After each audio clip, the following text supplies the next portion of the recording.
Alô você, o nosso vídeo já vai começar.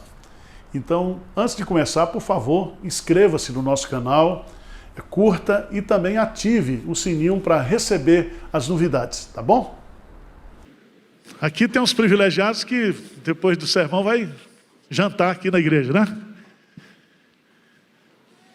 Você trouxe o passaporte da vacinação? Irmãos, eu queria compartilhar com vocês Esdras, capítulo 8, versos 21 a 23. Vocês se lembram que após o cativeiro babilônico, 70 anos do cativeiro babilônico, o reino do sul, o reino de Israel, Judá, foi trazido de volta para a terra. E o livro de Esdras, juntamente com Neemias e Ester, conta essa história. São os 3 livros da reconstrução. Nesse período, nós tivemos 3 profetas, Ageu, Zacarias e Malaquias. Principalmente, Ageu e Zacarias foram aqueles profetas que trouxeram mensagem de encorajamento. E eu creio que depois desse ano, 1 ano e meio, 2 anos de pandemia, eu acho que já deu. Já deu o que tinha de dar. Nós temos que retomar. Na dependência de Deus, tomando todas as medidas devidas. Mas eu creio que nós temos diante de nós o grande desafio de reconstruir, de recomeçar. E lendo o livro de Esdras, vocês sabem que Esdras, ele era um escriba, um especialista na lei. Quem primeiro veio foi Josué e Zorobabel, construiu o templo. Depois veio Esdras, restaurou o culto. E junto com Neemias, eles construíram um muro e restauraram completamente a cidade de Jerusalém. Só que quando Esdras chegou em Jerusalém, não tinha levitas e não tinha sacerdotes. Então ele vai lá na Babilônia para trazer alguns levitas para que o culto pudesse funcionar em Jerusalém. O templo já estava construído. E aí, ele faz isso. E veja aí no versículo 21. Esdras 8, 21 a 23. Vamos ler juntos o que diz a palavra de Deus? Esdras 8, 21 a 23. Vamos lá? Então, apregoei ali um jejum junto ao rio Ava, para nos humilharmos perante o nosso Deus, para lhe pedirmos jornada feliz para nós, para nossos filhos e para tudo que era nosso. Porque tive vergonha de pedir ao rei exércitos e cavaleiros para nos defenderem do inimigo no caminho, porquanto já lhe havíamos dito, a boa mão do nosso Deus é sobre todos os que o buscam, para o bem deles, mas a sua força e a sua ira contra todos os que abandonam. Nós, pois, jejuamos, dimos isto ao nosso Deus, e Ele nos atendeu. Amém. O tema do sermão, não sei se vai ser sermão, a meditação, é que nós estamos hoje aqui, como igreja, como família, como crentes, para pedirmos a Deus uma jornada feliz. Quem quer uma jornada feliz? Levanta a mão. E ele diz aqui, para nós, para os nossos filhos e para tudo quanto nós temos. É muito interessante, meus amados irmãos, porque Esdras conseguiu reunir 4.000 pessoas E entre essas 4.000 pessoas tinham crianças e mulheres. O povo que estava lá não era um povo especializado em guerra. Eram pessoas comuns. O percurso do rio Ava até chegar em Jerusalém era quase 2.000 quilômetros. Ele gastaria 40 dias para sair do rio Ava até chegar em Jerusalém. Lembre-se que não haviam estradas como nós temos hoje. Não haviam hospedagens para hospedar essas pessoas durante esses 40 dias. A viagem era feita num território hostil. E não havia proteção, não havia segurança. Eles estavam expostos não somente a salteadores, a ladrões, mas todas as dificuldades do percurso do ponto de vista da natureza. As mulheres estavam juntos, as crianças estavam juntos. E aqui eu quero chamar a sua preciosa atenção, porque nós estamos aqui hoje para começar uma jornada. E essa palavra jornada no hebraico, ela é muito interessante, porque ela aparece aqui de uma forma metafórica. Jornada aqui tem um sentido de jornada da vida, não apenas de uma viagem, mas de uma existência.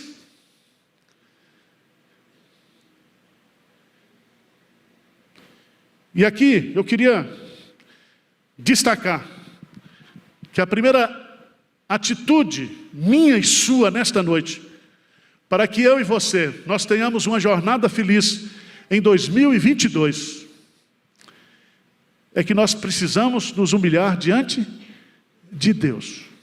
Veja no texto, no versículo 21, que antes de começar a jornada, ele apregoou ali um jejum junto ao rio Ava. E qual era o propósito desse jejum? O que diz o texto? Para nos humilharmos perante o nosso Deus. Meus amados irmãos, nós não podemos jamais receber graça de Deus com o coração soberbo. Deus resiste aos soberbos, porém dá graça aos humildes. Todo que se exalta será humilhado, todo que se humilha será exaltado. Humilhai-vos, pois, perante a poderosa mão de Deus, para que no devido tempo Ele vos exalte. Isaías capítulo 57 diz que Deus tem 2 endereços. O Altíssimo, Ele reside num alto e sublime trono, mas Ele reside também no coração daquele que é contrito e quebrantado de espírito. Então, se eu quero uma jornada feliz, a primeira coisa que eu tenho que fazer para ter essa jornada feliz, para ter a bênção de Deus, é me quebrantar, é me curvar diante da sua soberania, diante do seu poder, entender que eu jamais terei uma jornada feliz sem Deus. Sem Deus.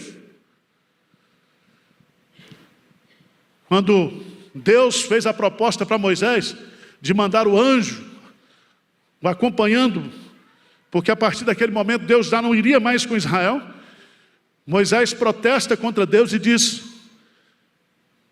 que jamais iria a lugar nenhum se Deus não estivesse com ele.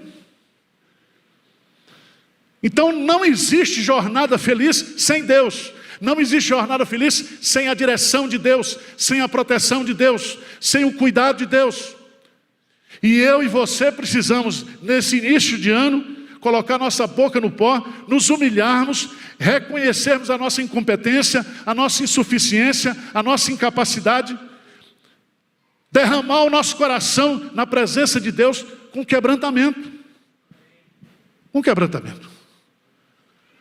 Amém? Às vezes, A gente se apropria equivocadamente de uns textos da Bíblia sobre vitória, né? Aquele texto lá, porque em Cristo nós somos mais que vencedores, hiper vencedores. E o sujeito transforma isso num mantra. Aí ele começa a decretar para Deus, ele começa a dizer para Deus: eu não aceito isso, eu não aceito aquilo. Não é assim não, meu irmão. O apóstolo Paulo, no contexto, ele vai dizer assim: aprendi a viver contente em toda e qualquer situação. E ele diz: tudo posso naquele que me fortalece. Então, se eu e você, nós queremos uma jornada feliz, nós temos que nos quebrantar diante de Deus. E é tão bonito esse texto, porque ele diz que ele apregou ali um jejum. E esse jejum não era individual, era coletivo, para nos humilharmos perante o nosso Deus. Então estavam ali os levitas, com as suas esposas, com os seus filhos, com as suas crianças, todos ali juntos, como nós estamos aqui nesta noite, como igreja.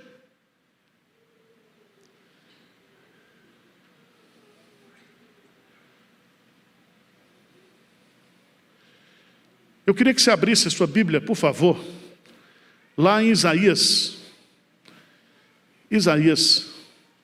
capítulo 62, Isaías 62, versos 6 e 7.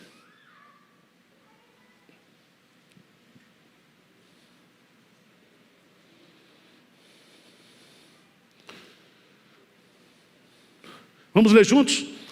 Isaías 62, versos 6 e 7. Vamos lá? O que é que diz? Sobre os teus muros, ó Jerusalém, pus guardas que todo dia e toda noite jamais se calarão. Vós, o que fareis lembrado o Senhor, não descanseis, nem deis a ele descanso, até que restabeleça Jerusalém e a ponha por objeto de louvor na terra.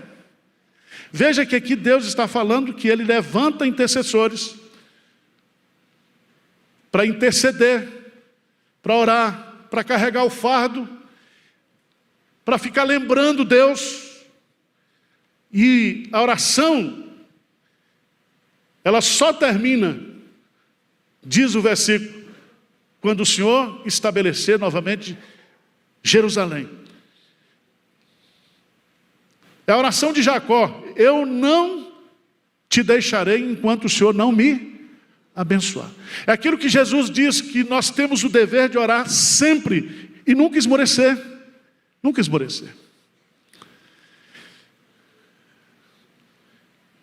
Vamos começar o ano pedindo a Deus uma jornada feliz para nós, para os nossos filhos e para tudo que era nosso. E nós temos que começar com humilhação, com quebrantamento diante de Deus. Amém? Segunda verdade que o texto nos ensina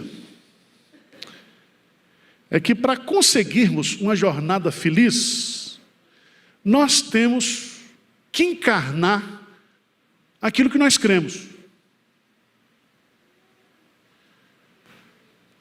Irmãos, hoje a igreja está cheia de gente cabeçuda, com a cabeça cheia de teologia, cheia de heresia, cheia de muita coisa. Mas eu queria que chamasse a sua atenção, porque Esa está dando uma lição fantástica aqui para nós. Porque lá, no capítulo 7, Esdras vai dizer que ele dispôs o seu coração para conhecer, para praticar e para ensinar a lei do Senhor. E veja, no versículo 22 de Esdras, capítulo 8, veja o que Esdras diz. Ele diz assim: porque eu tive vergonha de pedir ao rei exércitos e cavaleiros para nos defenderem do inimigo do caminho, porquanto já lhe havíamos dito. Esdras diz: nós somos calvinistas. Somos calvinistas, nós cremos, subscrevemos a confissão de fé de Westminster, breve catecismo, catecismo maior. Nós cremos que a Bíblia é a palavra de Deus. Sabe o que ele disse? Ele disse: chegou a hora da doutrina virar o quê? Prática. Se eu digo que eu confio em Deus, se eu creio que Deus é poderoso para tanto nos defender, como também para vencer os nossos adversários, se eu creio nisso, eu tenho que viver isso.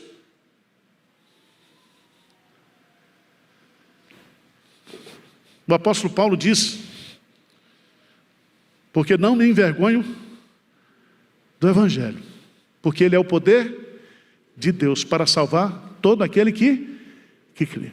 Presta atenção, meu irmão. O Evangelho jamais nos envergonhará. O Evangelho nos dignifica. A fé nos põe para cima. Mas o que eu quero chamar a sua atenção é que nós jamais poderemos ter uma jornada feliz se nós não crermos, se nós não trazermos para a nossa vida prática, diária, aquilo que nós cremos, a nossa teologia, o nosso conhecimento bíblico. Nós temos que viver o que cremos. Viver o que cremos.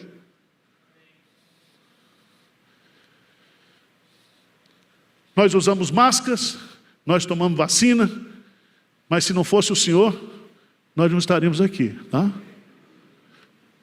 Quem nos protege é Deus. O Senhor é quem te guarda.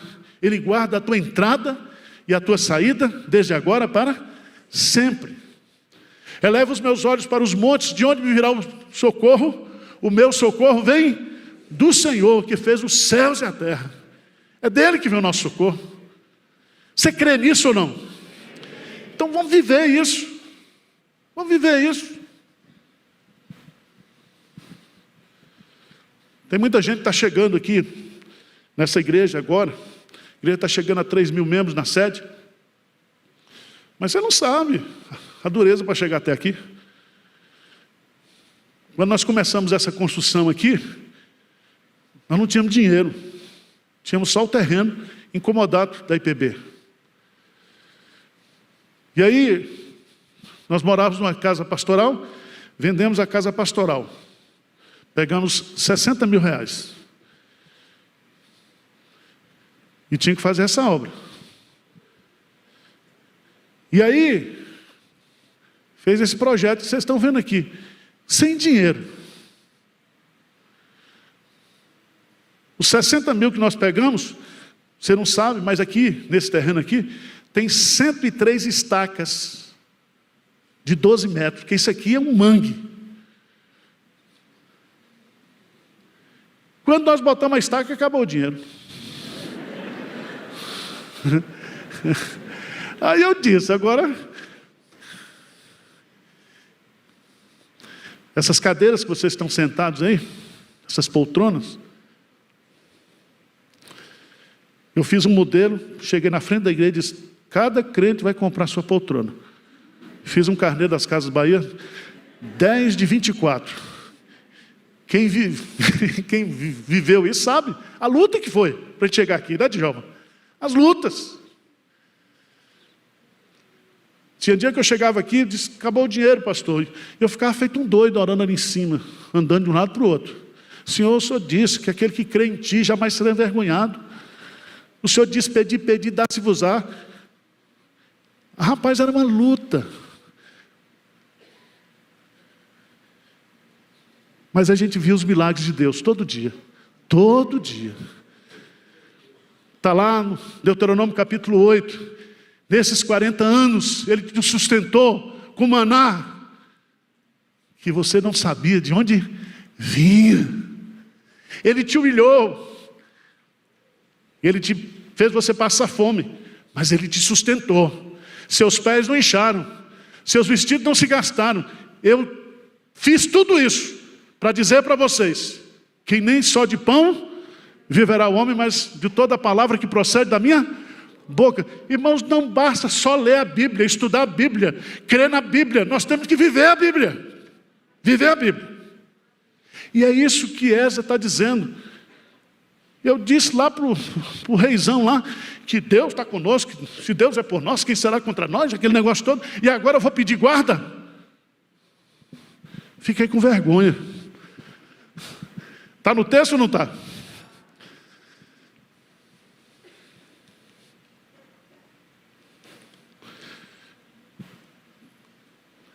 Você é dizimista fiel? Não precisa responder, só. Você sabe o que é? Eu respondi para um irmão essa semana, perguntando para mim onde tinha prova bíblica sobre o dízimo. Eu falei, meu irmão, você é analfabeto? Está lá na Bíblia. Agora eu perguntei, você é dizimista? Ele falou, não, mas o assunto não é esse. Eu falei, não, meu irmão, só entende dízimo quem é dizimista. Porque o justo viverá pela fé. Ainda que a figueira não floresça, que não haja fruto na vide, que os animais eles sejam arrebatados dos currais, todavia eu me alegrarei no Senhor, o Deus da minha salvação. Porque o justo viverá pela fé. Sem fé é impossível agradar a Deus. Sem fé é impossível ser galardoado por Deus. Sem fé nós não veremos os milagres da providência de Deus, da ação de Deus, da intervenção de Deus na nossa vida. C.S. Lewis, ele diz que se nós tirarmos os milagres do cristianismo, o cristianismo acaba. Porque o cristianismo é a religião dos milagres. O milagre da revelação, o milagre da encarnação, o milagre da expiação, o milagre da ressurreição, todo dia na nossa vida é um milagre. E Esdras está nos ensinando aqui. Ele diz assim, porque tive de vergonha de pedir ao rei, exército e cavaleiros para nos defender do inimigo no caminho, porquanto já lhe havíamos dito. Eu dei uma aula de teologia para o rei. Eu disse para o rei, a boa mão do nosso Deus é sobre todos os que o buscam, para o bem deles, mas a sua força e a sua ira contra todos os que o abandonam. Essa expressão, boa mão do nosso Deus, ela aparece aqui 8 vezes no livro de Esdras. O que é essa boa mão de Deus? É a mão invisível da providência de Deus. A providência que nos supre, a providência que nos priva, a providência que faz com que todas as coisas cooperam para o bem daqueles que amam a Deus. A boa mão da providência de Deus. Mas eu quero concluir.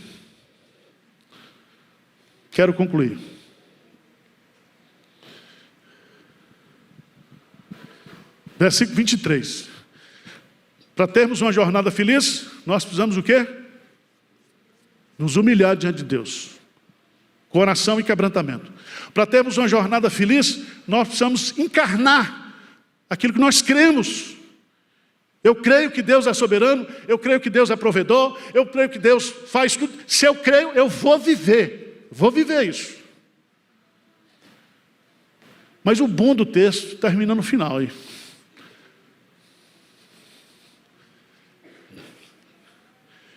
Porque eu gosto de Esdras, porque ele apregoou ali um jejum. Apregoar jejum é coisa fácil. Mas ele não somente apregoou o jejum. Veja no versículo 23. Nós, pois, o quê? Eu não só apregoei. Nós fizemos o quê? Jejuamos. Todo mundo. E pedimos isto. Veja, o isto aqui é específico ao nosso Deus. E Ele nos atendeu.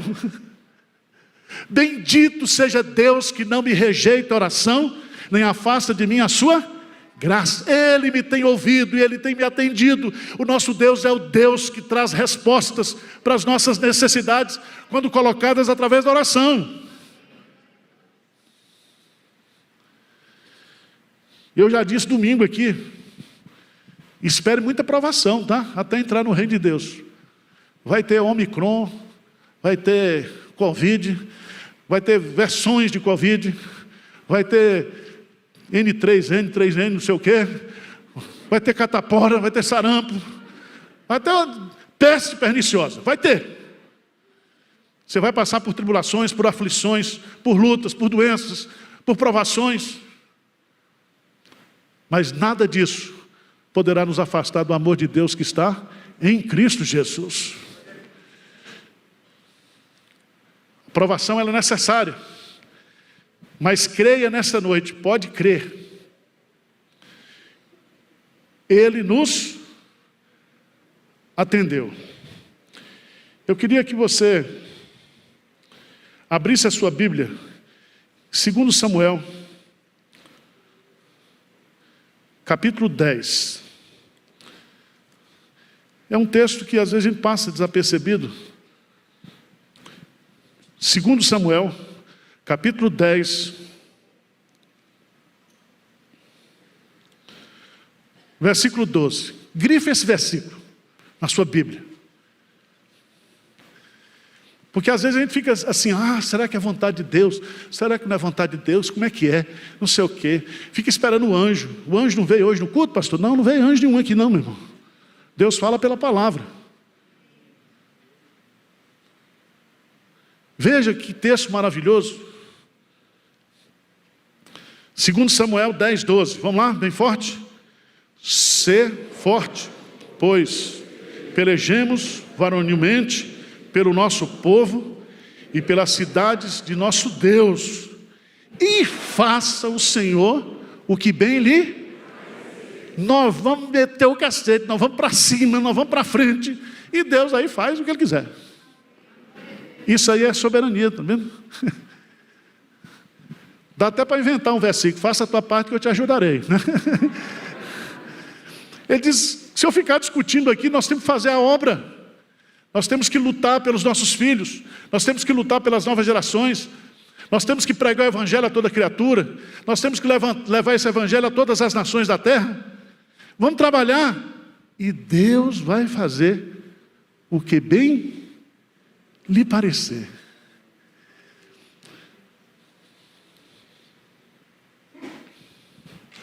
Deu para animar você ou não? Você vai ficar mais animado quando você chegar lá embaixo, no jantar.